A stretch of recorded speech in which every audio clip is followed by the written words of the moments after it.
चलें जी। Let's start now. अस्सलाम वालेकुम एवरीवन। बेसिकली हम अपनी आज की क्लास को जो है वो स्टार्ट करने जा रहे हैं। और कल की हमारी क्लास पहली क्लास थी स्ट्रैटेजी एंड परफॉर्मेंस मेजरमेंट की। इसके अंदर हमने दो चीज़ें डिस्कस की थी। एक पेपर का ओवरऑल रिव्यू देखा था, एग्जामिनर कमेंट्स देखे थे, प्लानिंग आंसर्स वगैरह किस तरह से करने, प्रेपरेशन कैसे करनी है, ये सारी बातें डिस्कस की थी।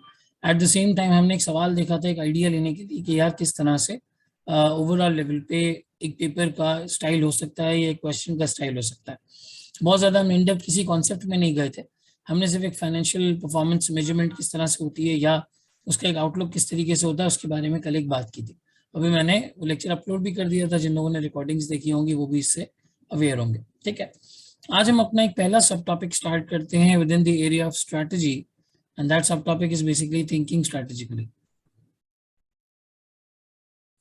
मैंने अमूमन स्टूडेंट्स को देखा है कि उन्हें स्ट्रैटेजी की डेफिनेशन पता होती है, उन्हें प्लानिंग किस किस लेवल पे होता है ये पता होता है, बिजनेस स्ट्रैटेजी क्या है, कॉर्पोरेट स्ट्रैटेजी क्या है, फंक्शनल स्ट्रैटेजी क्या है, ये चीज़ें वो समझते हैं, गोल्स एंड ऑब्जेक्टिव्स भी समझते हैं।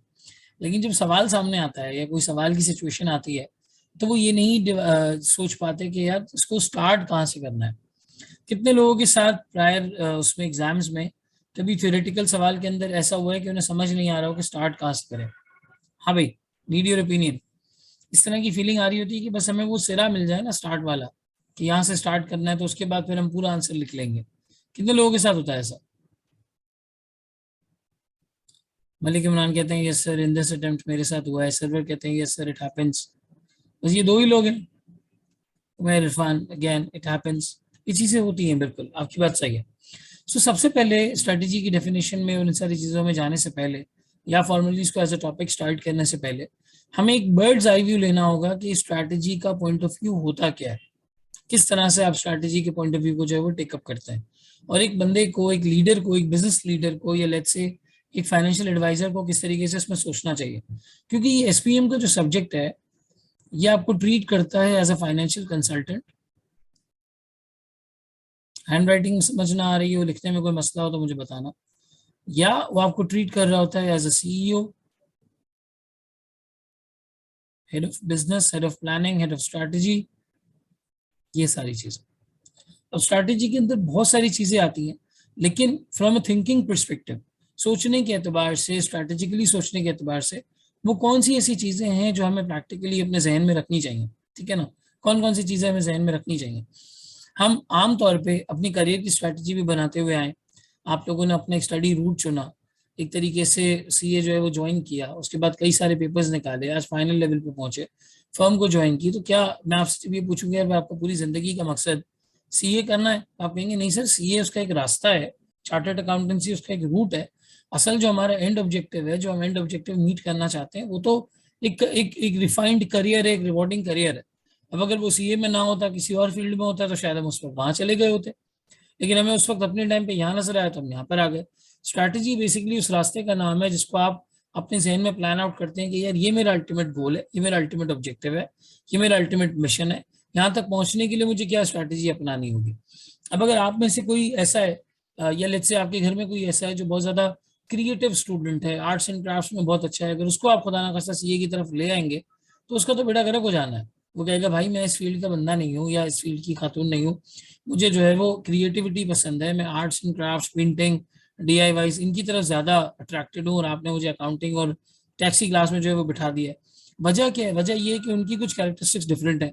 बिल्कुल इसी तरीके से हर कंपनी की या ऑर्गेनाइजेशन की कुछ ऐसी कैरेक्टरिस्टिक्स मौजूद होती हैं जिन कैरेक्टरिस्टिक्स की बेसिस के ऊपर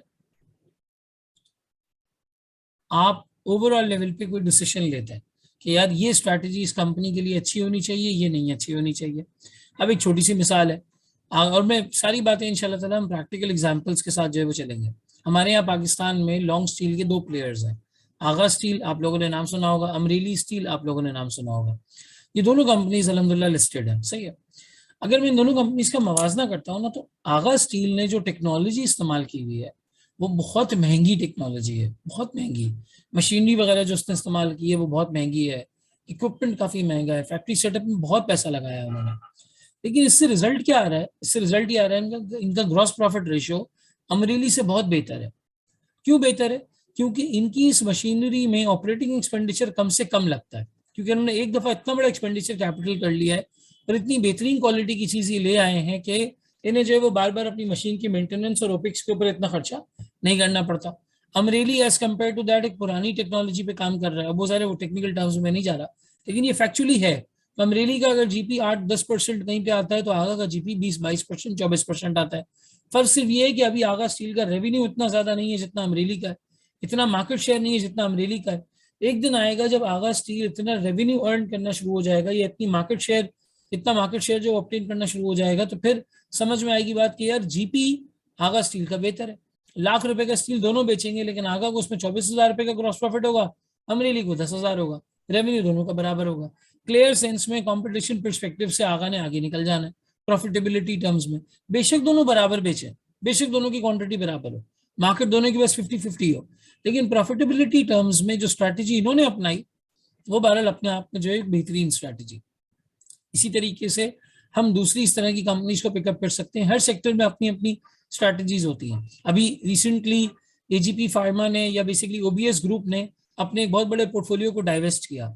उनको लग रहा था यार हम इस पर फोकस नहीं कर सकते, उसको जो है वो सर्ल ने एक्वायर कर लिया, उस कंपनी को, ओबीएस पाकिस्तान प्राइवेट लिमिटेड को सर्ल ने एक्वायर कर लिया। सर्ल ने कहा हम इस पोर्टफोलियो को मैनेज कर लेंगे। नोवार्टिस फार्मा ने पाकिस्तान में सैंडोज का एक फार्मास्यूटिकल यूनिट था, उसको बेच दिया। और सामने किसने एक्वायर किया जी? एट द सेम टाइम मेरे ख्याल एजीपी, हाँ एजीपी ने एक्वायर किया। एजीपी ने कहा हम ये पोर्टफोलियो चला लेंगे। उन्होंने सारी दुनिया को जो है वो सारी दुनिया में जहां जहां वो सैंडोज की कोई दवाई बेचते थे, उन्होंने सैंडोज को डिसकंटिन्यू कर दिया। आज अगर आप देखें तो नोवार्टिस का ऑब्जेक्टिव क्या है? नोवार्टिस ने ये बोला है कि यार हमारी स्ट्रैटेजी अब ये होगी कि हम सिर्फ और सिर्फ कैंसर के पेशेंट्स को फोकस करेंगे। वो सारी दुनिया में कैंसर के वो प्रोडक्ट्स लेके आ रहा है जो प्रीमियम किसी के पास भी नहीं है। ऐसे बेहतरीन प्रोडक्ट्स हैं कि कोई कंपटीशन ही नहीं है। नोवार्टिस का कहना यह है कि भाई हम एक चीज में अच्छे हैं, हम उस पर फोकस करते हैं, बाकी पोर्टफोलियो से दवाइयों से हमने बहुत कमा लिया है, अब हम कैंसर पेशेंट्स के ऊपर फोकस करेंगे और इस तरह करेंगे कि मतलब हमसे बेहतर इस फील्ड के अंदर कोई भी नहीं होगा। अगेन ये एक स्ट्रैटेजी है। नोवार्टिस चाहता तो कहता कैंसर की दवाई भी बनाएंगे, दूसरी भी बनाएंगे, जितनी दवाइयां आएंगी सारी बना देंगे, लेकिन उनकी एक अपनी स्ट्रैटेजी है। रोल्स रॉयस 6 महीने में एक बनती है, मेहरान या ऑल्टो जैसी गाड़ी महीने में 6 बन जाती है। वो 6 महीने में एक बनती है, ये 1 महीने में 6 बन जाती है। वजह क्या है? अपनी अपनी एक स्ट्रैटेजी अपनाई हुई है। पार्क सुजुकी मोटर्स क्लियरली एक मैसेज देता है कि मैंने यार सस्ती मार्केट को टारगेट करना है, मैंने लो कॉस्ट गाड़ियां बनानी है। जो लोग जिंदगी में पहली बार गाड़ी खरीदे वो पार्क सुजुकी की गाड़ी खरीदना। जैसे ही लोगों का इनकम लेवल शिफ्ट होता है, आप लोग भी इंशाल्लाह जब चार्टर्ड अकाउंटेंट्स हो जाएंगे तो असिस्टेंट मैनेजर लगेंगे तब कल्टस के आसपास होंगे, जब मैनेजर सीनियर मैनेजर हो जाएंगे तो सिटी सिटी की बातें होंगी, उससे ऊपर चले जाएंगे तो फिर सिविक के मामला होंगे, और उससे ऊपर जाएंगे फिर इंशाल्लाह पार्टनर वार्टनर बनेंगे तो और जो है वो बड़ी उसमें जो है स्ट्रीम खुल जाती है। सो हर कंपनी की अपनी स्ट्रैटेजी है। होंडा कार कहता है मैं जिंदगी में कभी अपनी गाड़ी टैक्सी के तौर पे नहीं चलाने दूंगा। टोयोटा कहता है कोई मसला ही नहीं है, जितनी भी टैक्सी में चलती है चले। दुनिया भर में टोयोटा की गाड़ियां जो है वो टैक्सीज के तौर पे, एयरपोर्ट कैरियर्स के तौर पे, एयरपोर्ट की गाड़ियों के तौर पे इस्तेमाल होती है। और मतलब एक बड़ा ट्रेंड बना हुआ है, पाकिस्तान में भी होती है बहुत ज्यादा। आपने अगर एयरपोर्ट की जो गाड़ी है, होंडा की क्लियर स्ट्रैटेजी है कि आप इस कमर्शियल काम के लिए हमारी गाड़ी यूज ही नहीं कर सकते। वो अपने आप को बड़ा प्रीमियम क्लासिफाई करते हैं इस चीज में, उनका अपना सोचना है। तो सिर्फ सवाल ये पैदा होता है कि आपने ये 1500 किस्म की बातें बता दी, लेकिन हमें कैसे सोचना है कि आप 8 चीजों में स्ट्रैटेजी की थिंकिंग, 8-7 चीजों में स्ट्रैटेजी की थिंकिंग को बंद कर सकते हैं, कि aerial view, bird's eye view दे सकते हैं। तो उस बर्ड्स आई व्यू के लिए सबसे पहले हमने पिकअप किया कि भाई एक लीडर, फाइनेंशियल कंसल्टेंट हो, सीईओ हो, हेड ऑफ स्ट्रैटेजी हो, ये सोचते किस तरीके से, इनका थिंकिंग पैरामीटर क्या होना चाहिए। जब हमें ये समझ आएगा तो उसके बाद फिर हम स्ट्रैटेजी के टॉपिक को, उसके डेफिनेशंस को, उसके सब टॉपिक को केस बाय केस लेके जो है वो चल रहे होंगे। लेकिन being a leader, being a let's say CEO of the company, हमें समझ तो आए कि कौन कौन सी चीजें कंसिडरेशन में होनी चाहिए। बड़ी सीधा सीधा नॉर्मल अंदाज में उनको डिस्कस करते हैं। बहुत ज्यादा डिटेल में जाना है, डेफिनेशंस को याद करना है, ऐसी कोई चीज नहीं है यहाँ। बस बुलेट पॉइंट्स में ये 8 चीजें जो समझा रहा हूँ अपने पास छोटे छोटे पॉइंट्स में रजिस्टर में लिख लो, फिर कभी देखना होगा तो एक लम्हे के अंदर इंशाल्लाह ताला ये जो है रिवाइज हो जाएगा। सबसे पहली बात, strategy always comes with the longer term perspective. ये कभी भी नहीं हो सकता कि स्ट्रैटेजी एक शॉर्ट टर्म पर्सपेक्टिव के लिए आपके पास हो, वो हमेशा एक लॉन्ग टर्म पर्सपेक्टिव के लिए होगी। आज अगर एक कंपनी अपना एक प्लान बनाती है, अपनी एक स्ट्रैटेजी बनाती है, तो वो लॉन्ग टर्म पर्सपेक्टिव से बनाती है। लाइक फॉर एग्जांपल, जब लकी सीमेंट ने 2012 में आईसीआई को एक्वायर किया, तो वो कोई साल 2 साल के लिए एक्वायर नहीं किया था। लकी प्रैक्टिकली केमिकल्स के बिजनेस में एंटर होने जा रहा था, प्रैक्टिकली केमिकल्स के बिजनेस में होने जा रहा था, क्योंकि जब ये 75% की होल्डिंग एक्सोनोबिल सेल कर रहा था, लकी ने जब इस होल्डिंग को 12 अरब में एक्वायर किया, तो लकी का ये जहन था कि मुझे अपने बंदों को उसके बोर्ड पे बिठाना है, अपने मैनेजमेंट के लोगों को उसके बोर्ड पे बिठाना है। और लकी की पूरी टीम ने आईसीआई को जो है वो टेकअप किया और टेकअप करके जो है वो आगे बढ़े। So strategy always comes with a long term perspective, it never comes with the fact कि यार 2-3 दिन कर लेते हैं, देखते हैं अच्छा लगेगा ठीक है करेंगे, जैसे लोगों की आदत होती है ना। अब जैसे फॉर एग्जाम्पल तुम लोग इंशाल्लाह चार्टर्ड अकाउंटेंट हो जाओगे, क्लियर कर लोगे, सीए कर लोगे, उसके बाद सबसे पहला सवाल आपसे ये होगा कि यार करियर के हवाले से क्या जहन है। अब वहाँ पे लोगों का क्या जहन होता है, एक आध साल यहाँ रुक जाते हैं, मजा आया तो देखेंगे वरना आगे शिफ्ट कर जाएंगे, 5-6 महीने यहाँ रुक जाते हैं, ठीक लगा तो देखेंगे वरना आगे बढ़ जाएंगे। ये स्ट्रैटेजी मेकिंग नहीं है, you are making tactical plans. आप 6-6 महीने की प्लानिंग कर रहे हो। अब आपने कंपनी का ना सेक्टर पढ़ा, ना उस बिजनेस को समझा, पाकिस्तान में उसका क्या फ्यूचर है, 10 साल की कंपनी चल पाएगी नहीं चल पाएगी, 15 साल चल पाएगी नहीं चल पाएगी, आपने बोला कोई मसला ही नहीं है भाई, मुझे जो है वो फलाना फार्मा कंपनी से ऑफर आ रही है, फार्मा ये वाली दवाई बनाती है, मेरी सैलरी 1-2 लाख होगी, मुझे गाड़ी मिलेगी, मैं वहां पे जा रहा हूँ। बिल्कुल भी आपने ये नहीं सोचा कि यार आपका मिजाज किस तरीके का है, आपको एक कैसी कंपनी में काम करना चाहिए, आप क्या रिपोर्टिंग के बंदे हैं या नहीं है, आपका दिमाग एक एडवाइजर की तरह काम करता है, या आप बैक ऑफिस में बैठ के काम करना पसंद करते हैं, या आपको बोलने में, हिलने जुलने में और प्रेजेंटेशंस देने में जो है वो अच्छा लगता है। ये सारी चीजें सोचे समझे बगैर हम कंपनीज को ज्वाइन कर लेते हैं। रिजल्ट क्या होता है, 1 साल के अंदर वहां से बंदा शिफ्ट हो जाता है और फिर एक मैसेज आता है कि यार कोई सीवी दे दो। सबसे पहली बात longer term perspective, long term perspective. आज अगर आपके सामने लकी या let's say for example Colgate group है हमारे पास, लखानियों का ग्रुप है ये, बेसिकली लखानियों ने जब सेंचुरी पेपर कंपनी स्टार्ट की तो वो कहाँ toothpaste, oral care, personal care की चीजें बेच रहे थे, और यहाँ वो गत्ते और कार्टन बेचना शुरू हो गए, पेपर बोर्ड बेचना शुरू हो गए। तो क्या उनके जहन में बात आई थी, क्यों किया? एक लॉन्गर टर्म परस्पेक्टिव होता है कि यार पाकिस्तान में इस काम का लेट्स से 10-15 साल का फ्यूचर है, और मैं अगले 10-15 साल इस काम में, इस चीज में जो है वो ग्रोथ देख रहा हूँ, और ग्रोथ की वजह से मुझे इस कंपनी की तरफ जो है वो आना चाहिए। अब आज आप स्टार्टअप्स देखें, सोचने की थिंकिंग देखें लोगों की, क्या थिंकिंग होती है, भाई प्लॉट ले लो, भाई ये फलानी चीज ले लो, ये इसको 3 साल में बेच देंगे, इसको 2 साल में बेच देंगे। अगर मैं आपको बताऊं पाकिस्तान में सबसे ज्यादा मुझे अगर किसी सेक्टर में ग्रोथ नजर आती है ना, लॉन्गर टर्म परस्पेक्टिव से ग्रोथ नजर आती है, इसमें आपको एक एग्जांपल दूं। आपने पहले नाम सुना होगा white goods. Sir white goods में क्या आता है? एसी, ठीक है, फ्रिज, रेफ्रिजरेटर, डीप फ्रीजर, ये सारी चीजें आ जाती हैं व्हाइट गुड्स के अंदर, अप्लायंसेस, माइक्रोवेव ओवन वगैरह, ये सब कुछ। पाकिस्तान में आप एक टेंडेंसी नोट करो, 60% वी हैव रूरल पॉपुलेशन, हमारी तकरीबन 40% तक की अर्बन पॉपुलेशन है। जैसे ही किसी शख्स की अर्निंग बढ़ना शुरू होती है, वो गाड़ी और इन सारी चीजों से पहले अपने घर में ये छोटी छोटी चीजें लगाता है। वो डिस्पेंसर लेके आता है, वो माइक्रोवेव ओवन लेके आता है, वो एसी लेके आता है, वो फ्रिज लेके आता है, वो डीप फ्रीजर लेके आता है। ये बहुत ऐसी बेसिक जिंदगी की चीजें हैं जो हमारे काम को आसान कर देती हैं। और पाकिस्तान में बहुत बड़ा पोर्शन है, आई गेस 65 to 67% पाकिस्तान के अंदर ऐसा पोर्शन है, 70%, जिनके पास ये चीजें नहीं है। जैसे जैसे ये मुल्क प्रॉस्पर करेगा, जैसे जैसे लोग यहाँ पर स्टेबल होना शुरू होंगे, क्योंकि बहरहाल बहुत सारी इंप्रूवमेंट पाकिस्तान में अभी मौजूद है, जैसे जैसे ये चीजें आगे बढ़ेंगी, सबसे पहले लोग यहाँ शिफ्ट करेंगे, सबसे पहले लोग इस सेक्टर में शिफ्ट करेंगे व्हाइट बोर्ड्स। क्यों? इसका एक 10-15 साल 20 साल का अपना एक पर्सपेक्टिव है कि जैसे जैसे पाकिस्तान ग्रो करता चला जाएगा, ये सेक्टर जो है वो ग्रो करता चला जाएगा। अब आज अगर मैं फॉर एग्जांपल इस सेक्टर में कदम रखता हूँ, तो मैं सबसे पहले एक लॉन्ग टर्म पर्सपेक्टिव लूंगा कि यार ये सेक्टर 2-3 साल में खत्म नहीं होने वाला। एक बहुत बड़ी पॉपुलेशन है पाकिस्तान की जो रूरल एरियाज में, और आगे जाके इसने जो है वो हमें फायदा देना है। इसके बाद looking at the whole organization as well as individual products, divisions, strategic business units, SBUs, for example. Suppose a division is looking to introduce a new low-cost product.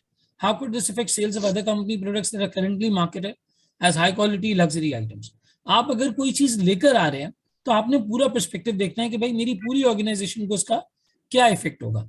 ऐसा तो नहीं कि जो एक प्रोडक्ट मैं लेके आ रहा हूँ उससे मेरी ही कोई पुरानी प्रोडक्ट जो है वो खराब हो जाएगी, या मेरी कोई पुरानी प्रोडक्ट है इस तरह की जिसको मैं अचीव नहीं कर पाऊंगा, मैं अपनी किसी सेल्स को अचीव नहीं कर पाऊंगा, मेरे इस प्रोडक्ट से कंपेटिटर्स के प्रोडक्ट्स पे क्या असर पड़ेगा। ऐसा तो नहीं कि मैं इसको लेकर आऊंगा तो मुझे ही इसका नुकसान उठाना पड़े। सर ये कैसी बात कर रहे हैं आप? इसकी एग्जांपल ले लो। इंडिया में गाड़ी आई थी टाटा नैनो के नाम से, नैनो के नाम से, I don't know the correct spelling, हंसना नहीं मेरे ऊपर। टाटा नैनो के नाम से एक गाड़ी आई, इन्होंने क्या बताया भाई, आम आदमी के लिए गाड़ी, 1 लाख रुपए में गाड़ी ले आए। 1 लाख इंडियन रुपी के अंदर आपको गाड़ी मिल रही है, सही। इफेक्ट ये हुआ है टाटा नानो की वजह से, क्योंकि ये लेके आया टाटा ग्रुप। अच्छा, टाटा ग्रुप अपने प्रीमियम प्रोडक्ट्स के लिए हमेशा से मशहूर है।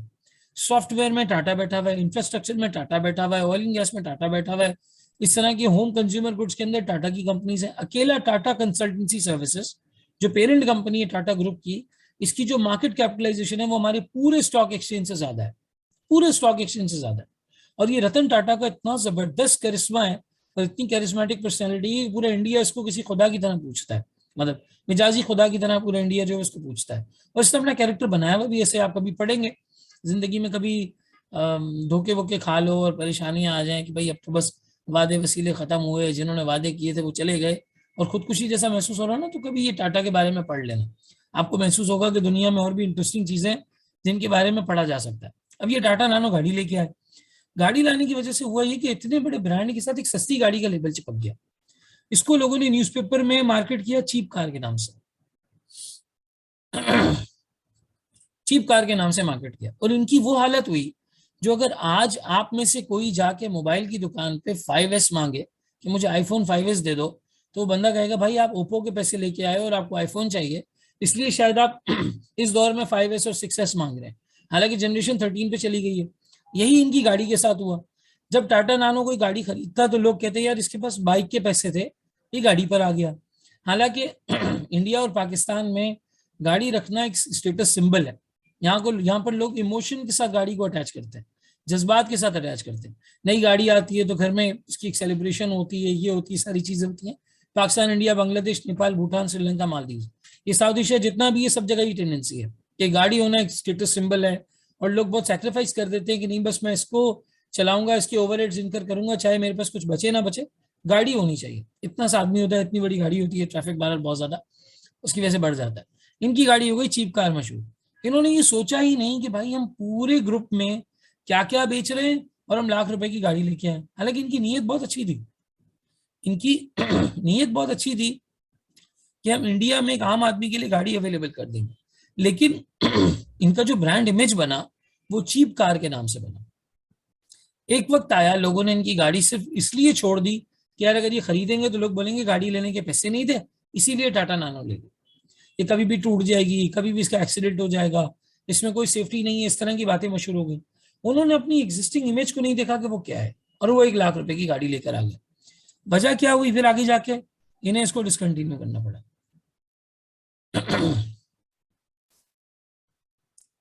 दे had to discontinue it, discontinue कर दिया इस प्रोडक्ट को।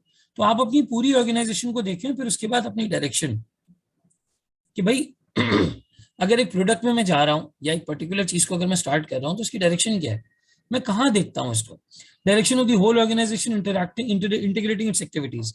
A new strategy could require a change in the firm's organization structure, governance structure and IT systems. ये पूरी ऑर्गेनाइजेशन की एक डायरेक्शन जो है वो चेंज हो जाएगी। अब यहाँ पे भी एक एग्जांपल है। मैं लकी की ऑडिट पे था 2017 में, और 18 में मैंने असिस्टेंट मैनेजर की। वहां पे मैंने एक बात फील की थी कि लकी सीमेंट का जो सेटअप था, जो कोर लकी सीमेंट की बात कर रहा हूँ, सेटअप थोड़ा सा देसी टाइप सेटअप था। बहुत ज्यादा एमएनसी वाले शिशके वहां पे नहीं थे, नॉर्मल सा ऑफिस, नॉर्मल चीजें, पैकेजेस वहां पे लोगों के बड़े अच्छे थे, बड़ी अच्छी सैलरीज थी। लेकिन बहरहाल एक कल्चर जो थोड़ा सा देसी टाइप का कल्चर था। वो अपनी नॉर्मल जो खानदानी जबानें, ज्यादातर लोग वहाँ पे मेमन्स थे, वो मेमनी में बात करते थे, और कल्चर उसी तरीके का जो है वो लकी में सेट हुआ था। अब लकी ने आगे जाके हाथ डाला किसके अंदर जी, लकी, किया लकी मोटर्स। इन्होंने किया लकी मोटर्स शुरू किया। अब किया लकी मोटर्स जब इन्होंने स्टार्ट किया तो इनको पता चला कि भाई ये तो किया की मेंबरशिप लेकर आ रहे हैं, यानी फ्रेंचाइजी लेके आ रहे हैं। इसकी फ्रेंचाइज लेके आए पाकिस्तान में, और घोड़ा अपनी फ्रेंचाइज देगा तो वो माहौल भी देखेगा, वो जगह भी देखेगा, वो इन चीजों को सबको देखेगा। और मेरे सामने की बात है जब किया लकी मोटर्स में इक्विटी इंजेक्ट हो रही थी और ये स्टार्ट होने वाली थी, जहां तक अगर मैं गलत नहीं हूं तो ये इंडस मोटर्स के सीएफओ को या शायद सीईओ को लेकर आए थे अपने पास। वहां पे इन्होंने उनको सीईओ अपॉइंट किया था, और पूरा कल्चर किया लकी मोटर्स का चेंज हो चुका था, पूरा कल्चर। आप लकी सीमेंट को देखें, आप मानेंगे ही नहीं कि किया लकी मोटर्स इसी कंपनी की सब्सिडरी है। उन्होंने बाकायदा जो है वो बेहतरीन यूनिवर्सिटीज की ग्रेजुएट्स को बिठाया हुआ था, प्रॉपर एक एम्बियंस सिस्टम सब कुछ, चार्ट अकाउंटेंट्स हायर किए थे, ग्रेजुएट्स हायर किए थे, बड़ा एक अच्छा सा सेटअप लगाया हुआ था और यकीन नहीं आता था कि ये वही इंफ्रास्ट्रक्चर है या उन्हीं लोगों का ऑफिस है जिनका लकी सीमेंट है। बहुत वाजे फर्क दोनों में जो है वो नजर आ रहा था। और जिसको कहते हैं ना कि इंग्लिश माहौल, वो बड़ा इंग्लिश माहौल था वहां पे किया लकी मोटर्स के अंदर। पूरी ऑर्गेनाइजेशन की डायरेक्शन उन्होंने इसके साथ सेट की थी। यही किया लकी मोटर्स है जो अब दूसरी कंपनीज को पाकिस्तान में लेके आ रहा है, और बहुत जल्द इसका नाम किया लकी मोटर्स से आई गेस लकी मोटर्स हो जाएगा, क्योंकि किया के अलावा और भी गाड़ियां ये बनाना शुरू कर देंगे। और ये सैमसंग की असेंबली भी मेरा ख्याल यही कंपनी लेकर आई है। इन्होंने स्पोर्टेज की जो सक्सेस स्टोरी है उसकी वजह से सैमसंग वालों ने अपनी असेंबली जो है वो इनको हैंड ओवर की, और हैंड ओवर करके बोला कि यार आप लोग हमारे लिए इसकी जो है असेंबली पाकिस्तान के अंदर करें। और ये मेरे ख्याल टेक्सटाइल के अंदर भी अब लकी कोई इनिशिएटिव लेने वाला है। सुनने में आया था मार्केट चैटर में कि टेक्सटाइल की तरफ भी अब लकी बढ़ रहा है, कोल माइनिंग की तरफ भी शायद चला जाएगा। बहुत सारी चीजें कॉन्ग्लोमेरेट से बन चुका है। कॉन्ग्लोमेरेट इज लाइक बेहतरीन डाइवर्सिफाइड बिजनेसेस में इसने अपना हाथ डाला हुआ है। किया lucky motor, lucky cement, cement का काम करती है। आईसीआई केमिकल्स, फिर उसके बाद lucky electric power company limited electricity की प्रोडक्शन करती है, वो नेपरा वापडा वगैरह को बेचेगी। फिर किया लकी मोटर्स गाड़ियां बनाती है। फिर उसके बाद वो आगे जाके शायद टेक्सटाइल वगैरह में भी किसी चीज में इनिशिएटिव ले रहे हैं। तो बढ़ते के साथ साथ ये कॉन्ग्लोमेरेट बनता जा रहा है। वाईबीजी का पार्ट है। वाईबीजी का लकी वन मॉल है, लकी लैंडमार्क्स हैं, प्रॉपर्टीज हैं, फिर यूनुस टेक्सटाइल है, यूनुस एनर्जी है, लकी टेक्सटाइल है, पता नहीं कितनी किस्म की कंपनीज जो है वो इनके पास बहरहाल जो है वो मौजूद है। और ये मतलब खानदान का ही एक प्रॉपर बिजनेस है। लेकिन डायरेक्शन की अगर आप मिसाल ले लें तो किया लकी मोटर्स की डायरेक्शन उन्होंने बिल्कुल डिफरेंट रखी।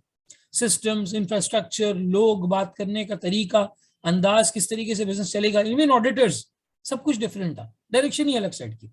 फिर उसके बाद हर स्टेक होल्डर का व्यू आपने लेना है। ये नहीं कर सकते कि आपने सिर्फ और सिर्फ बोर्ड मेंबर्स पे शेयर होल्डर्स का व्यू ले लिया कि बोर्ड मेंबर्स का व्यू ले लिया। भाई आपके कस्टमर्स हैं, आपके सप्लायर्स हैं, आपके एम्प्लॉइज हैं, आपके गवर्नमेंट ऑफिशियल्स हैं जिनको टैक्स वगैरह आप पे करते हैं, सोसाइटी के लोग हैं, वो नेचुरल रिसोर्सेज जो आप यूज करते हैं वो हैं, उनके अतराफ में जो लोग रहते हैं वो है। ये सारा कुछ इसके अंदर आ जाता है। अब मैं आपको यूनिलीवर की एक छोटी सी चीज बताऊं। मैंने आई वाज इन यूनिलीवर, मेरा जब पहला दिन था वहां पे, आई वेंट ओवर देयर, तो मैंने ये चीज महसूस की कि वहां पे ना दीवारों पे, मतलब जो सीढ़ियों का रास्ता था, स्टेयर केस पे हर जगह लिखा हुआ था do not use mobile phone. Mobile phone ना यूज करें, ये ना करें, वो ना करें। बाद में मुझे पता चला कि भाई 3 दफा से ज्यादा अगर आप कैमरे में पकड़े गए फोन यूज करते हुए तो ये निकाल देते हैं काम। सर पास्ट में केसेस भी इन्होंने निकाल दिया। ये कहते हैं भाई अगर खुदा ना खास्ता आप गिर गए सीढ़ियों पर मोबाइल चलते चलाते चलाते और कोई हादसा हो गया और हमारा नाम किसी लीगल पेपर में आया तो हमें कतई बर्दाश्त नहीं। हम एम्प्लॉइज को बड़ा क्लियरली स्टेट करते हैं कि ये सेफ्टी पॉलिसीज अगर आप कंप्लाई नहीं कर सकते, आप कंपनी छोड़ दें, हमें आपकी कोई जरूरत नहीं। उन्होंने स्ट्रैटेजी ये सेट की हुई थी कि भाई मैं हर स्टेक होल्डर का ध्यान रखना। एक कस्टमर की गाड़ी आई थी, मुझे याद है यूनिलीवर में, the person was he sent basically a truck, एक डिस्ट्रीब्यूटर था, उसने ट्रक भेजा कि भाई इसमें मेरा सामान लोड कर दो और वापस भेज दो। उस ट्रक की हेडलाइट्स खराब थी या उसका शायद इंडिकेटर नहीं चल रहा था। अब यूनिलीवर को क्या लेना देना है, उनको तो सामान डिलीवर करना है ना। फिर वो ट्रक वाला खुद लेके जाएगा। उन्होंने सामान डिलीवर करने से मना कर दिया। दे सेड नहीं, हम सामान डिलीवर नहीं करेंगे। आपके ट्रक में इंडिकेटर नहीं है, हेडलाइट का कुछ मसला है, आपके ड्राइवर की जान को खतरा है, खुदा ना खास्ता वही ट्रक किसी को मार देगा, दूसरे लोगों को खतरा होगा, हम आपको सामान नहीं देंगे। पहले आप सेफ्टी स्टैंडर्ड्स के हिसाब से अपनी व्हीकल को तैयार करवाएं, अपनी गाड़ी को तैयार करवाएं, उसके बाद भेजें। लिटरली ये केस कंफर्म है कि उन्होंने उसका सामान नहीं भेजा जब तक उसने सही सुथरी हालत में दूसरी गाड़ी या कंटेनर दूसरा जो है वो नहीं भेज दिया। एक स्ट्रैटेजी है, जहन है कि भाई हम जो करेंगे हमारे यही स्टेक होल्डर्स हैं जिनको हम साथ देंगे। फिर जब एक दफा ये जहन बन जाता है, जब ये स्ट्रैटेजी बन जाती है कि हमें ऐसे चलना है, फिर उसके बाद नीचे टेक्निकल प्लान्स बनते हैं। ये छोटे छोटे प्लान्स हैं कि भाई सीढ़ियों पे ये नहीं होगा, ट्रक इस तरीके का होगा, एम्प्लॉय इस तरह से करेंगे, गवर्नमेंट को इस तरीके से कंप्लाई किया जाएगा। ये नीचे की प्लानिंग है।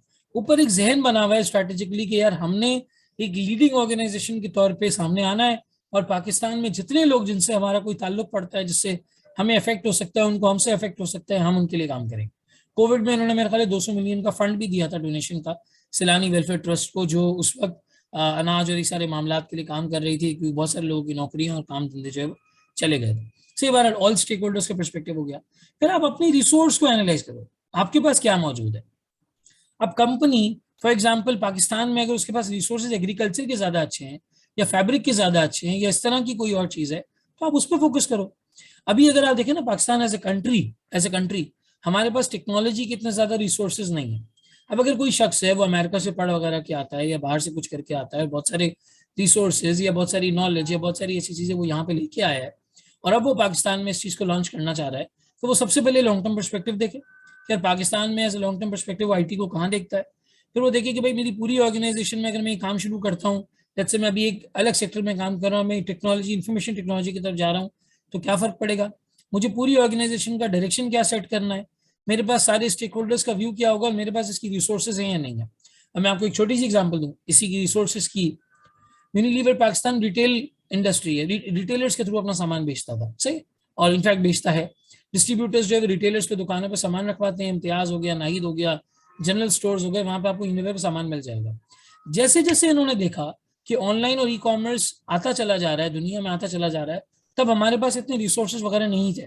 लेकिन अब फूड पांडा यहाँ पे ऑपरेट कर रहा है, यहाँ पे दूसरी डिलीवरी सर्विसेज सेवियर वगैरह ये सब ऑपरेट कर रहे हैं। तो उसको देखने के बाद यूनिलीवर ने भी अपना ब्रांड निकाल दिया मंचीज के नाम से। Munchies is owned by Unilever, उसमें उन्होंने इन्वेस्टमेंट की, उन्होंने लॉन्ग टर्म पर्सपेक्टिव देखा पाकिस्तान का कि यार यहाँ पे ई कॉमर्स की जगह है, आहिस्ता आहिस्ता ग्रो कर रहा है।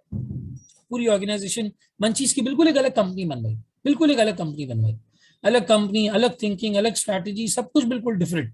और बिल्कुल जैसे कि ई कॉमर्स को कंपनी को लेके चलना होता है, in fact they took on board, उन्होंने कोई आईटी कंपनी को भी ऑन बोर्ड किया अपने साथ, कोलैबोरेटिव अरेंजमेंट में, इक्विटी दी नहीं दी मुझे नहीं पता उसका, लेकिन कोलैबोरेटिव अरेंजमेंट में एक आईटी कंपनी को भी ऑन बोर्ड किया कि यार आप हमारे साथ मिलकर जो है वो काम करें। क्यों? रिसोर्सेज की जरूरत थी। फिर ऑर्गेनाइजेशनल एनवायरनमेंट, जिस एनवायरनमेंट में आप काम कर रहे हैं वो एनवायरनमेंट कैसा है।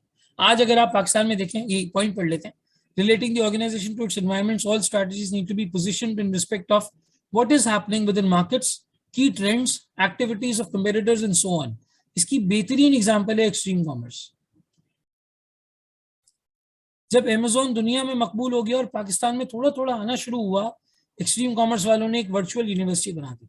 आए हम आपको सिखाते हैं कि ऑनलाइन सेल्स किस तरह की जाती है, अमेज़न पे काम किस तरह किया जाता है, ईबे पे काम किस तरह किया जाता है, कैसे जो है वो इसको ओवरऑल लेवल पे जो है वो कंडक्ट किया जाता है। उन्होंने पाकिस्तान के एनवायरनमेंट को स्टडी किया, यहाँ के लोगों में जस्तजू देखी कि भाई यहाँ की यूथ पैसा कमाना चाहती है, वो टेक्नोलॉजी को समझना चाहती है, वो सेल्स कर लेंगे, उनके अंदर वो कैलिबर मौजूद है।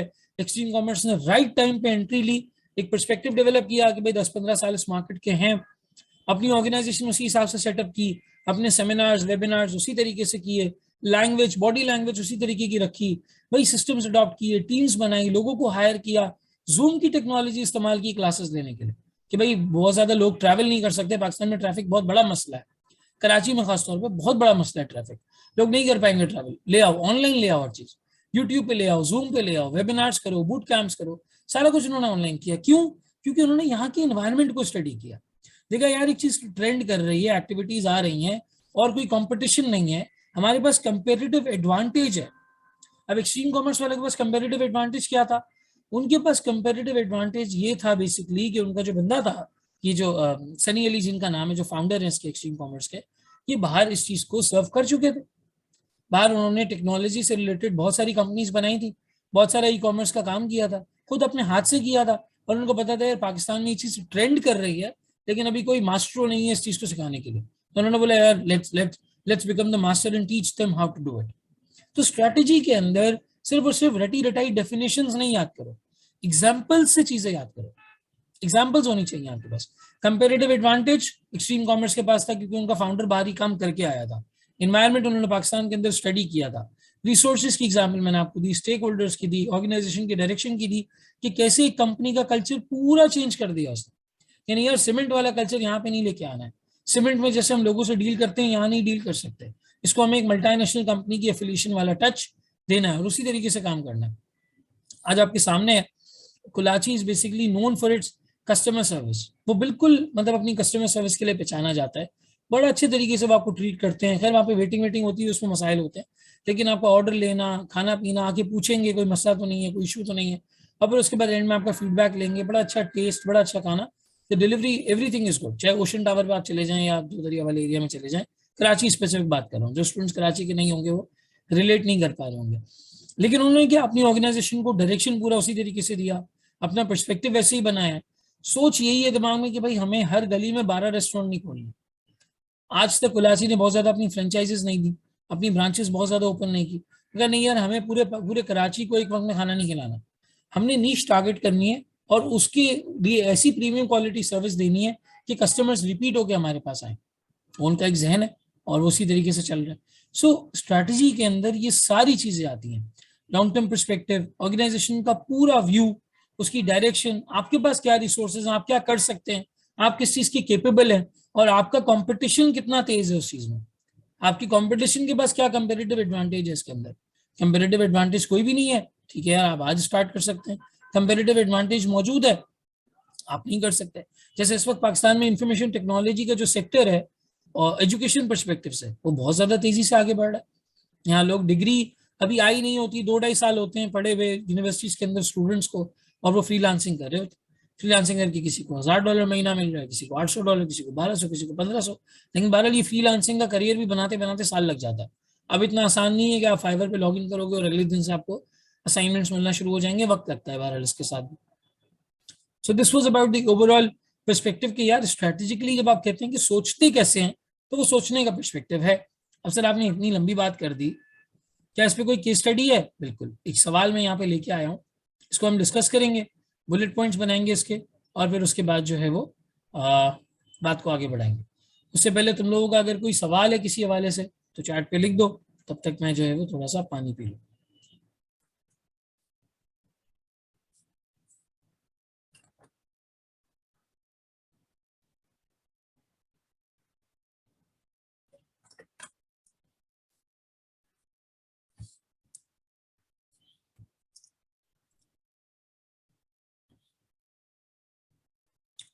अच्छा, एक सवाल है ऐसे, what is meant by extreme commerce? यार extreme commerce is basically an organization जो पाकिस्तान में अमेजोन पे, ईबे पे, इन सारी चीज़ों पे काम किस तरह करते हैं ये सिखाती है।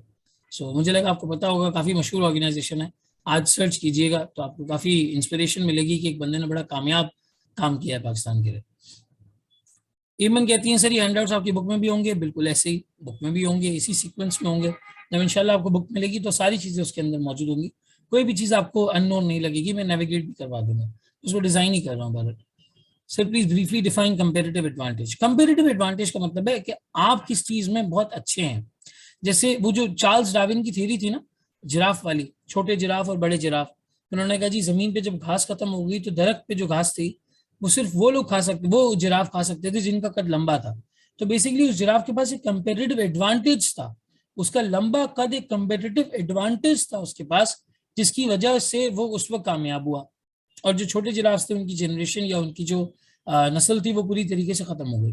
सो comparative advantage is anything which you are at better, you are better at as compare to your competitors या as compare to the society as a whole. उस मुल्क में सबसे अच्छी कंपेरेटिव एडवांटेज आपके पास है। मतलब मैं छोटी सी मिसाल दूं, वॉलमार्ट जितने में चीज बना के बेच देता है, अमेजोन जितनी प्राइस में चीज बेचता है, दूसरे लोग उतने में खरीद भी नहीं पाते। वो अपने डिस्ट्रीब्यूटर से खरीदने के लिए जाते हैं तो पता चलता है कि भाई अमेजोन रिटेलर को उससे सस्ता बेच रहा है, रिटेलर को उससे सस्ता बेच रहा है। ये हो चुका है। आज आप लोग भी ब्रांड्स के पास उनकी सेल्स और उसका वेट करते हैं कि भाई हमें किसी तरीके से डिस्काउंट मिल जाए। आप लोग नॉर्मल रिटेलर्स के पास नहीं जाते हैं। अब आप वेट करते हैं भाई खाड़ी पे कब डिस्काउंट लगेगा, जे डॉट पे कब डिस्काउंट लगेगा, हम लिवाइस पे कब डिस्काउंट लगेगा, जिस वक्त डिस्काउंट लगेगा उस वक्त जाएंगे। और कोशिश करते हैं लोग 6-8 महीने साल की शॉपिंग उस डिस्काउंट में, जैसे विंटर क्लियरेंसेस वगैरह आती हैं उसमें कर लेते हैं। समर क्लियरेंस जो आइडियाज की आती है, लोग इस तरह कपड़े उठा रहे होते हैं जैसे जिंदगी में अब आखिरी दिन है, याजूद माजूद और दज्जाल आने वाले, उसके बाद कपड़े मिलेंगे नहीं। आइडियाज पे ऐसे लोग पहुंचे हुए हैं क्यों? उनके पास एक कंपेरेटिव एडवांटेज है, वो सस्ता बेच सकते हैं, वो इतना वॉल्यूम में प्रोड्यूस करते हैं, उनकी फिक्स कॉस्ट इतनी कम हो जाती है कि वो थोड़े से मार्जिन पे भी इतना सस्ता निकाल सकते हैं। आम रिटेलर नहीं बेच सकता। कैम्ब्रिज की क्वालिटी की शर्ट अगर एक रिटेलर बेचने जाएगा, कैम्ब्रिज अगर उसको 3,500 में बेच रहा है, वो रिटेलर 4,000 में बेचेगा, उसकी कॉस्ट ही आउट हो जाएगी। उसकी दुकान है, उसका रेंट है, उसने बंदे रखे हुए हैं, सब कुछ है, आगे से उसको चीज इतनी सस्ती नहीं मिलेगी, जबकि उनके पास एक कंपेरेटिव एडवांटेज है। इसी तरीके से पाकिस्तान में आप मोनोपोलिस्टिक जो चीजें हैं वो आप उठा लें, जिनके पास मोनोपोली है। अब जैसे डॉल्मेन मॉल था क्लिफ्टन वाला, सबसे पहले पार्क टावर से शुरू करते हैं। पार्क टावर के पास ये कंपेरेटिव एडवांटेज था, पार्क टावर जो क्लिफ्टन दो तलवार के पास है, पार्क टावर्स के पास ये कंपेरेटिव एडवांटेज था कि वैसा मॉल कराची में कोई और नहीं था। Park towers was the only mall जो इतना जबरदस्त तरीके से बना हुआ फ्लरिश था। पता नहीं तुम लोगों ने देखा होगा नहीं देखा होगा। फिर उसके बाद आया ये 3 तलवार से थोड़ा सा आगे सीवी मैकडोनल्ड्स के पास डॉल्मेन मॉल क्लिफ्टन। डॉल्मेन मॉल क्लिफ्टन ने पार्क टावर्स के पूरे एडवांटेज को जीरो कर दिया, क्योंकि पार्क टावर्स में वो सहूलियात नहीं थी जो डॉल्मेन मॉल क्लिफ्टन दे रहा था। और जितने ब्रांड्स को डॉल्मेन मॉल क्लिफ्टन लेके आ गया था, पार्क टावर्स के पास इतने ब्रांड्स नहीं थे उस वक्त, या थे भी तो इतनी अच्छी मूवमेंट नहीं थी उनकी, ये लेकर आ गए। अब डॉल्मेन मॉल क्लिफ्टन की जो कंपेरेटिव एडवांटेज थी ये कि भाई ऐसा दूसरा मॉल नहीं है, लोग वहां पे खास तौर पे जाते थे, इसको लकी वन ने स्टडी किया। लकी ने कहा कि यार डॉल्फिन मॉल क्लिफ्टन में कितने लोग जाते हैं, डीएचए और क्लिफ्टन की तो इतनी आबादी नहीं है। सबसे ज्यादा आबादी वाले इलाके कराची में कौन से हैं? Gulistan Jauhar, Gulshan Iqbal, north Nazimabad, Nazimabad, buffer zone, Gulistan Jauhar, ये गुलशन जमाल, ये वाला जितना एरिया है ये मोस्ट पॉपुलेटेड एरियाज में से आते हैं कराची में। और यहाँ से लोग इतनी ड्राइव करके डॉल्फिन मॉल क्लिफ्टन पहुंचते हैं, डॉल्फिन मॉल तारिक रोड पहुंचते हैं। इन्होंने कहा भाई इसके पास ही लकी वन खोल दो, इतनी सस्ती जमीन मिली इनको गुलशन इकबाल वाली, या जहां जहां इन्होंने लकी वन खोला हुआ है। लेकिन पीछे एडवांटेज क्या था? घर से करीब। अब आप लकी वन में जाके फुटफॉल देखें, जितने लोग संडे को आए हुए होते हैं लकी वन के अंदर, या फैमिलीज आई हुई होती हैं, ये एडवांटेज है लकी वन के पास कि वो शहर में एक ऐसे एरिया के अंदर खुला हुआ है जहाँ पे सबसे ज्यादा पॉपुलेशन है। डॉल्फिन मॉल ने कहा नहीं जी, वो समंदर का व्यू आएगा, वो जो है वो समंदर के करीब मॉल होगा तो बड़ा अच्छा रहेगा, लोग आएंगे, समंदर भी इंजॉय करेंगे, मॉल भी इंजॉय करेंगे। और पहले होता भी था ऐसे, दोनों चीजें साथ साथ थी। लेकिन अब उसने कहा भाई ये जो ट्रैफिक का मामला है इन्हें खत्म कर दो, कौन इतनी बड़ी शारा फैसिलिटी ड्राइव करेगा फिर तीन तलवार पहुंचेगा, ऐसी जगह मॉल खोल दो कि लोग फौरन से पहुंच जाए। अब जो गुलशन इकबाल में लोग हैं, जो गुलिस्तान जौहर में, नॉर्थ नाजबाद में, बफर जोन में, आपका गुलशन जमाल में है, इवन के हसन स्क्वायर के पास जो लोग हैं वो सारे लोग पहुंच गए और बेहतरीन तरीके से पहुंच गए। और मतलब थोड़ी सी ड्राइव की, आपके सामने इतना बड़ा ऑप्शन है, सारे ब्रांड्स को लकी वन वहां पे ले आया, हर ब्रांड को ले आया। और वो जो उसका प्ले लैंड वाला एरिया है वहां पे वो किया की मार्केटिंग करता है, जो उन्होंने राइड्स वगैरह रखी हुई है उसमें किया का नाम हर जगह पे रखा हुआ, किया की मार्केटिंग करता है। और एक मतलब एक एडेड एडवांटेज है जो वहां पे उनको मिल रहा है। ऑल राइट, अब हमारे पास एक सवाल आया था, उसको ले लेते हैं। Please briefly define comparative advantage. ये बात हो गई। मोहम्मद इफहाम कहते हैं sir, is we don't have a comparative advantage, can we still be able to penetrate in that market segment, if so you can give an example. हाँ, ये lucky one की example यहाँ पे कोर फिट होती है। पहले नहीं था लेकिन उन्होंने एक रास्ता ढूंढा कि नहीं यार इस तरह की कोई चीज कर दो बहुत अच्छा हो जाएगा, लोगों ने की और वो चीज चल पड़ी।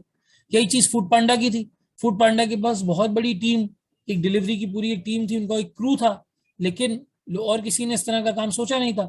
उन्हें एडवांटेज मिला और कोई था ही नहीं इन्वायरमेंट में। उन्होंने कहा यार लोग इतना ट्रैफिक से ख्वार होते हैं, रेस्टोरेंट्स में वेटिंग में खड़े रहते हैं, इतना प्रोसेस करने के बाद उनको खाना मिलता है, ऐसा करो कि इनके घर पे खाना डिलीवर कर दो। 2012 का 11 का विजन, लोगों ने बिलीव नहीं किया, कोई नहीं आता था फूड पांडा से ऑर्डर करने के लिए। इन्होंने डिस्काउंट्स की स्कीम चलाई, जेब से डिस्काउंट दिया, रेस्टोरेंट को बोला तुम्हें पूरे पैसे दूंगा, जेब से डिस्काउंट दूंगा ताकि लोग फूड पांडा पे आकर ऑर्डर करें। अब आप आज देख लें, आपकी ऐसी आदत बन चुकी है फूड पांडा से ऑर्डर करने की कि जिसका कोई जवाब नहीं, इतनी आदत बन चुकी है। क्यों? एक कंपेरेटिव एडवांटेज था उनके पास कि उनके पास अच्छी क्रू थी, पीछे एक बेहतरीन कैपिटल का अमाउंट था जो वीसीज दे रहे थे, वेंचर कैपिटलिस्ट दे रहे थे, और वो उस अमाउंट को डिस्काउंट्स में बर्न कर रहे थे। आज फूड पांडा छोटे रेस्टोरेंट से 30% चार्ज करता है, 25% चार्ज करता है। रेस्टोरेंट मजबूर है, रेस्टोरेंट मजबूर है उस पर आने के लिए, क्योंकि वो अपने बराबर वाले रेस्टोरेंट को देखता है कि 90% डिलीवरी उसकी फूड पांडा से हो रही है, लोग चल के आ ही नहीं रहे चीजों को लेने के लिए, वो मजबूर है, वो 25-30% दे रहा है। और बड़े ब्रांड्स मैकडोनल्ड्स, केएफसी टाइप के, उनसे मेरे ख्याल 7-8% चार्ज करता है या 2-3% चार्ज करता है। उसने अपनी एक मार्केट ऐसी बना ली। अब ऐसी मार्केट फूड पांडा बना चुका है कि आप और मैं उसको ब्रेक नहीं कर सकते अगर आज हमें कंपनी बना ले, क्योंकि हमें पीछे इतना कैपिटल चाहिए। हम फूड पांडा से ज्यादा डिस्काउंट्स देंगे तो लोग आएंगे हमारी ऐप के ऊपर, और एक इकोसिस्टम बन गया, लोगों को डिस्काउंट मिल रहा है, कोई मसला ही नहीं है, उनको खाना ऑर्डर करना है, फूड पांडा को मार्केट शेयर मिल रहा है। अब जाके 2023 में जो उनके सीईओ है, नुमान नाम है उनका, वो कह रहे हैं कि अब 2023 में जाके हम इसके ब्रेक इवन को अचीव करेंगे। अब फूड पांडा ब्रेक इवन में आएगा, आज तक वो लॉसेस में था अपनी डिस्काउंट्स और प्रमोशंस की वजह से। रिजवान कहते हैं सर इसीलिए चीता की जो एप्लीकेशन है वो फेल हो गई। बिल्कुल सही कह रहे हो, चीता की एप्लीकेशन इसीलिए फेल हो गई। सिवियोर भी अब एक नया आया है, वो इसी तरह से आया। अब ये जो फूड पांडा का काम है ना, ये अगला दवाई.pk करने वाला है। दवाई.pk बेसिकली पूरा डिजिटाइज कर चुका है दवाइयों को खरीदने के सिस्टम को। दुकानों पे आमतौर पे रिटेल प्राइस पे 10% डिस्काउंट मिलता है, दवाई.pk में 15% डिस्काउंट है, 20% डिस्काउंट है। आप ट्राई कीजिएगा कभी। प्रिस्क्रिप्शन आप अपलोड करें, वो रीड करके दवाई प्रिस्क्रिप्शन के हिसाब से आपके घर पे भेज देंगे और 15% डिस्काउंट आपको बारह उसके ऊपर मिल जाएगा। पीछे क्या है, वेंचर कैपिटलिस्ट का फंड है, वो डिस्काउंट्स में बर्न कर रहे हैं। जीपी नेगेटिव है उनका, जीपी नेगेटिव है। जो उनको चीज मिलती 100 रुपए की, वो 95 की बेच देते हैं, सिर्फ इसलिए कि आपको आदत पड़ जाए उनकी। जिस दिन आपको आदत पड़ गई, आप बहरहाल फिर कुछ भी करके उनसे खरीदेंगे। सिविल एयरलिफ्ट यही एग्जाम्पल है। आज आपको सस्ता दे रहे हैं, कैशबैक दे रहे हैं, जिस दिन आपको आदत पड़ गई फिर नहीं देंगे, फिर नहीं मिलेगा जी। All right. अच्छा, एक क्रेव मार्ट भी आ रहा है पांडा मार्ट की तरह, मैंने नाम नहीं सुना होता, थैंक यू। चले अब इसके ऊपर एक केस स्टडी देखते हैं। जो हम यहाँ पे केस स्टडी लेकर आए हैं। आई होप तुम लोग बोर नहीं हो रहे होगे, क्योंकि अमूमन जो थ्योरी के सब्जेक्ट होते हैं उसमें बंदा बोर हो जाता है। ये बात हमेशा याद रखो, इस टॉपिक में तुम्हें कभी भी सवाल ऐसे नहीं आएगा कि आप कोई कंपनी के सीएफओ हैं और आपको कोई रिपोर्टिंग का मसला हल करना है, या आप ऑडिटर हैं आपको ऑडिट का मसला हल करना है। इसके अंदर वो आपको एक एडवाइजर बनाएगा, आपको एक कंसल्टेंट बनाएगा, आपको कंपनी का सीईओ बनाएगा। तो बजाय इसके कि आप डेफिनेशंस का रट्टा मारें, आपको बिजनेस मॉडल्स पढ़ने चाहिए, आपको कंपनीज के बारे में पढ़ना चाहिए, उन कंपनीज की स्ट्रैटेजीज के बारे में पढ़ना चाहिए। जितना आपको कंपनीज की स्ट्रैटेजीज के बारे में पता होगा, उनके मॉडल्स के बारे में पता होगा, उतना आपके लिए कंपेरेटिव। अब ये लकी वन की एग्जांपल है, उसने इलाके का एक फैक्टर उठाया, लोकेशन का फैक्टर उठाया, आपको ये हमेशा याद रहेगी। तो बजाय इसके कि आप चीज़ों को रटें, मेरा ख्याल एग्जाम्पल्स के थ्रू पढ़ेंगे तो वो काफ़ी हद तक आपके लिए जो है वो बेनिफिशियल होगा। यासिर कहते हैं सर हम तो क्रिटिकल बन चुके हैं अकाउंट्स पढ़ पढ़ के। तो यासिर देखो, बात सही है तुम्हारी, लेकिन इसको बदला जा सकता है, इसमें कोई ऐसा मसला नहीं है। डेली तुमने 15 मिनट निकाल लिए ना, अगर एक बुक रीड करने के लिए जो तुम्हारी कोर्स के अलावा है, डेली के 15 मिनट, ज्यादा नहीं। 15 मिनट में तो मेरा ख्याल है 8-10 मीम्स की वीडियो देख लेता है बंदा, इतने कम होते हैं 15 मिनट। 15 मिनट्स आप डेली निकालें और 15 मिनट्स आप एक किताब को रीड कर लें। बेशक आपको लगे आपने 2 पेज पढ़े, आहिस्ता आहिस्ता आपका पेस जो है वो डेवलप होगा। किताबें पढ़ें और जैसे जैसे आप बुक्स पढ़ते चले जाएंगे, आपको बिजनेस, मतलब मैं फाइनेंस रिलेटेड अच्छे बिजनेस मॉडल्स की किताबों की बात कर रहा हूँ, जिसमें अच्छी केस स्टडीज होती हैं, आपको बहरहाल उसका जो है आइडिया हो जाएगा। और अगर आपको अभी वो बोरिंग लगती हैं तो आप अपनी मनचाही किताबें पढ़ें, लेकिन फिक्शन ना पढ़िएगा। जो फिक्शन पढ़ते हैं वो फिर फिक्शन की आदी हो जाते हैं। मैंने फिक्शन की एक ही बुक पढ़ी है, मेरा ख्याल है दी अल्केमिस्ट। वो खैर थी नहीं वो फिक्शन की, लेकिन उसमें एक स्टोरी बताई गई थी। तो अगर वो करते हैं तो काफ़ी हद तक फ़ायदा हो जाएगा। अमीन कहते हैं सर सजेस्ट एनी बुक। यार अगर आपने और कोई किताब कभी नहीं पढ़ी है तो फिर आई वुड से कि आप 7 हैबिट्स से स्टार्ट लें, बहुत अच्छी किताब है, 7 habits of highly effective people. और फिर उसके बाद आप पढ़ें फर्स्ट थिंग्स फर्स्ट। ये दोनों ही स्टीफन आर कोवे की हैं। First things first in fact 7 habits की एक हैबिट का ही नाम है। 7 हैबिट्स पढ़ लें आप, फर्स्ट थिंग्स फर्स्ट पढ़ लें, दी 8th हैबिट पढ़ लें। और एक ये किताब है जो मुझे बड़ी पसंद है, यहाँ पे रखी हुई है मेरे पास, पावर ऑफ नाउ। तो ये बुक पढ़ना चाहें तो ये भी पढ़ सकते हैं। ये एकार्ट टोले इसके राइटर हैं। बड़ी अच्छी किताब है, ये प्रेजेंट में रहना सिखाती है, how to stay the present. इंसान हमेशा 2 चीज़ों में होता है ना, या तो माजी के गम में होता है या फ्यूचर की टेंशन में होता है। या तो उसे मुस्तकबिल की एंजाइटी होती है या माजी का गम होता है, इन दोनों में नहीं होना चाहिए। Person should be in the present, आज हाल में जीना चाहिए बंदे को। खैर बात तुम लोग बोर हो जाओगे भाई, आगे